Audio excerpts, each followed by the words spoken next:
So the other type of motion, we looked at projectile motion. We now want to look at this thing called simple harmonic motion. So what is simple harmonic motion?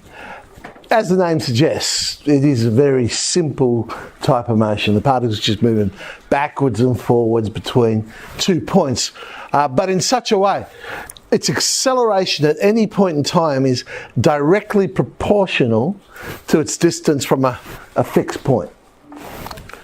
So right, let's derive it then. So what we're saying is acceleration is directly proportional to its displacement. So therefore, it must be equal to some constant times its displacement. But if it's going to go backwards and forwards, that constant needs to be negative. So I'll rewrite the constant as minus n squared, and that'll ensure I've got a negative number there. So acceleration is minus n squared x. So that's the first thing. They tell us it's undergoing simple harmonic motion. We know acceleration will be equal to minus n squared x. There might be some shift, so it might be minus n squared, and then in parentheses x minus 4 or something like that. But basically, this is assuming the centre is at 0, so to the origin. Okay, let's derive some equations then. Accelerations in terms of displacement. So we know d dx of half v squared is minus n squared x. Integrate both sides. Multiply by 2, and we get v squared is minus n squared x squared plus some constant. Now, some initial conditions. Well, I don't really have a lot of initial conditions, but what I do know is if I'm going backwards and forwards between 2 points, then at its furthest point it must stop. So I know the velocity is 0 at that furthest point, which we'll just call amplitude. So A for amplitude. The reason for that will become obvious in a second. So x equals a, it's some value, but we're calling it a for amplitude. Velocity will be 0. So from there we can work out our constant. It's n squared a squared, and we get now v squared is minus n squared x squared plus n squared a squared. Tidying that up, we get the velocity would be plus or minus n outside the square root of a squared minus x. Note, we can now work out the path of our little particle, because we know v squared has to be greater than or equal to 0, and something amazing happens. So what we're solving is a squared minus x squared must be greater than or equal to 0. Remember, n is just a constant, so basically it's whatever's under the square root sign has got to be greater than or equal to 0. And there you go, look at that, we get x is in between minus a and a. It's going in between a to minus a, backwards and forwards, so the centre being 0. So it is very simple motion, and the reason it's called harmonic is because it's going backwards and forwards in a nice rhythm, so hence we get the name simple harmonic motion.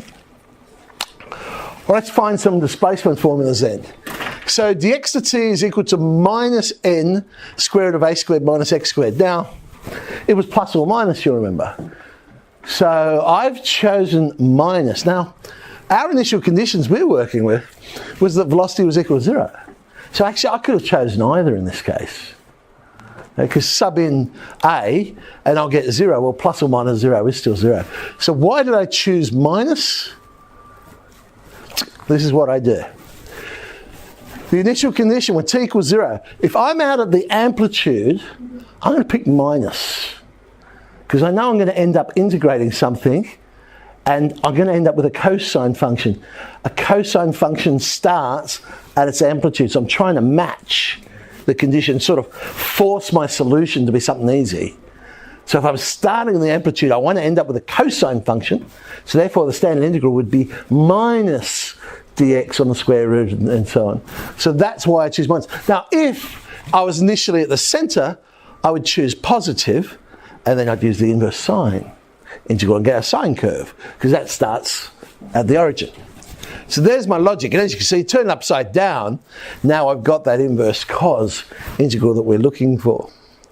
So alright, I'll do it as a definite integral here to save a bit of time mucking about finding constants. So integral of t from 0 to t, remember we're saying we're out of the amplitude, so I've given it the value a there. Minus 1 on the square root of a squared minus x squared, that is our inverse cosine function. So we have t is 1 on n inverse cosine of x on a. Sub in x, sub in a, we get minus the inverse cos of 1, which is, of course, 0. Again, that's one of the reasons why we've picked the inverse cosine function. It's just making us a lot easier.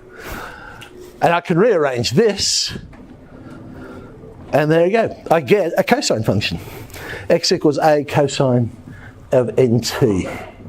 And so our motion is basically a cosine curve. And if you think about a cosine curve, but don't think about the curve, think about you're standing looking at the y-axis, if you like, and all you're seeing is the particle. Well, what would you see? You'd see it going down, up, down, up, down, up. That's simple harmonic motion going backwards and forwards between 2 points. So, to generalise this, okay, we know acceleration is minus n squared x. V squared equals n squared outside of a squared minus x squared is useful because it allows us to find the path of the particle and things like that. And then we know we'll end up with maybe a cos nt if I've started out at the amplitude. Or of course, had I started at the origin, I would have ended up with a sine function. And a is the amplitude, and what do you know? The amplitude of a cosine function is the pronumeral out the front, so it's all sort of fitting together with our trig theory. If we started somewhere in between, then of course, well, it wouldn't really matter which one we chose, because there'll be some sort of shift happening maybe, or we're just, yeah, we're going to get some other function. Still be a sine or a cosine function, of course. Now, the particle has, and this is going back to our trig idea, period is 2 pi on n. Okay, remember that of a trig function? Well, it's still the same with this motion. The period of the motion is still 2 pi on n. Frequency, did we talk about, I don't think we talked about frequency before, did we? Frequency is just the reciprocal of period. Okay? So what's the difference? Period is the time it takes for one oscillation. Start at a point backwards and for how long it takes to do that. Whereas frequencies is the number of oscillations per whatever time period you're using. Okay, so that's the difference between the two. So let's do it. Now sometimes they just give us the trig equation. They're the ones we love, because if we know the trig function, we can just use trig theory to solve all our problems. Show that it's moving in simple harmonic motion. So I just have to simply show that acceleration is equal to some negative constant times the displacement. So I'll just differentiate it twice, and I've got minus 36 sine of 3t. But of course, x we said was 4 sine 3t. So we've got acceleration is indeed a negative constant times x. So yes, it does move in simple harmonic motion. It satisfies that condition. Find the period. Well, now it's just period 2 pi on it, same as we did for trig.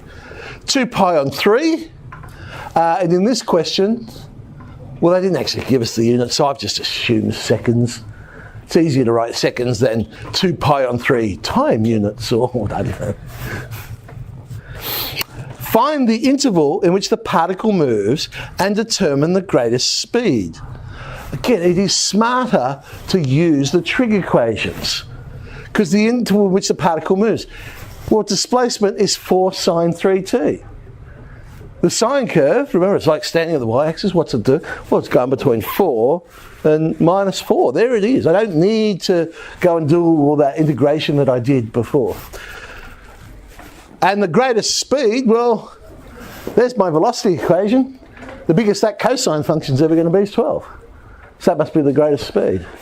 So I mean, they give me these equations, I'm saying thank you. You're just making this question so much easier for me. However, sometimes they don't. Sometimes they'll start with acceleration. So this time they've told us acceleration is minus 4x, given us some initial conditions. And again, find the interval. But this time they want the greatest acceleration rather than the greatest velocity. Okay. Well, I'm going to have to derive my formula. So v to v dx is minus 4x. Again, I'm doing it as a definite integral.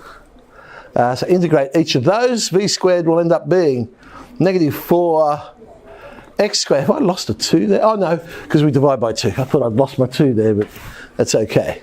So minus 4x squared. So there's my equation. We want to find the path. Well, v squared has to be greater than or equal to 0. So I get it's going in between minus 3 root 2 and 3 root 2. It's going in between those 2 points. Greatest acceleration, well, this is now just a substitution question. If I know the particle is going between minus 3 and 2, minus 3 root 2 and 3 root 2, and acceleration is always equal to minus 4 times the x, if I know the biggest x, I know the biggest acceleration. So the biggest x is 3 root 2. So minus 12 root 2, well, whether you write it as positive or negative, I don't think really matters in this one. Because I could have just as easily chosen minus 3 root 2 to sub in and got positive. So greatest acceleration is 12 root 2. And this time they did give me the units. So centimetres per second squared. So keep in mind some, well, I would say obvious things that you don't have to waste time, but it's going between 2 points. We know it has to stop at the end. So we know that's when velocity is going to equal 0. It'll also be when acceleration is a maximum, because the acceleration is proportional to displacement. So when displacement is the biggest, acceleration must be the biggest. At the centre, that's where velocity is a maximum. Acceleration at that point would be 0, because it's proportional to displacement. If displacement is 0, acceleration must be 0 at that particular point. All right, there's 2 exercises there. 3D tends to start with the trig, and then you go and prove it's in simple harmonic motion, and then you can solve the problems, or they might tell you it's simple harmonic motion. Whereas 3F starts the other way around, starts with the acceleration, and you have to solve the particular problems.